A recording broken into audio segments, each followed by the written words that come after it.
I'm here with Paul Purdue, who's running for the 115th seat in the That's North right. Carolina House. Paul, tell me something. Why in the world have you decided to run for the 115th Well, seat?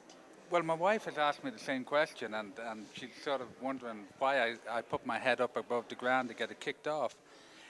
One of the reasons I want to run is there's a lot of corruption in Raleigh. You know, we had the Jim Black scandal, and we have all these people ending up trying to get to jail and stuff like that. And I just sort of felt 3 years ago I became a citizen and proud to be a U.S. citizen. And for those folks that don't know, where you? I'm Irish. I'm You're Irish. okay. You know, it's a bit hard to get over the broken brogue, but I came over here in '98, and to be honest with you, it took me a while to assimilate, do things right, but I'm proud. Western North Carolina is a beautiful place to live. The people are very, very friendly, very similar to what they are in Ireland. So I felt very much at home here.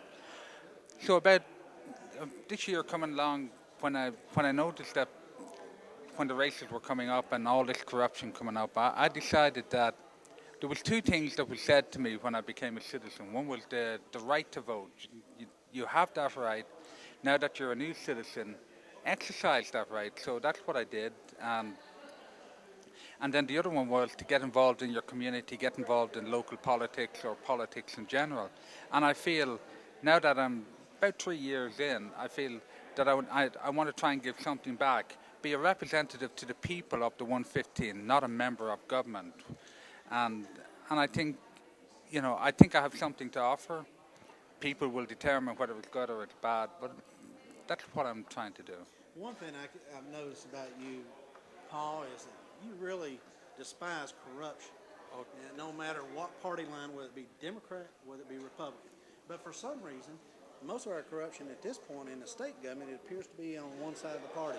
It's starting with Jim Black. It's starting with Jim Black. A lot of people don't realize that the one party, North Carolina, is a one party system, 145 plus years.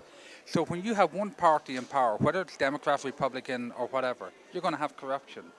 And, corruption is something that we have to fight against, no matter who you are. Because what it does, it offends Americans. Not Republicans, not Democrats, not Libertarians, not progressives or any. It's Americans that are being offended by the corruption. And when people take you for granted, then they get all up to all of this they get up to this mischief. And that's one of the reasons why I feel that I need to run. Well, if the folks in the 115th district want to get in contact with you, how can they reach you, Paul? Well, at the moment, I'm hoping to have my website up on the 1st of March. That is sort of the deadline. But people can get through to me on my email address that I'll use is Celtic58@chartered or bellsouth.net. Can you spell that? Celtic, CELTIC 58@bellsouth.net. Gotcha. Well, Paul, I wish you luck. It takes courage to run, and evidently you have a bunch of that. Well, I appreciate, Richard, you taking the time to talk to me and give me a few moments. I know that it was a much more important night for the 11th District Congressional, but hopefully people will see that, that I have something to offer, and maybe they'll give me their vote if they live in my district. Thank you very much, Paul. Thanks, Richard.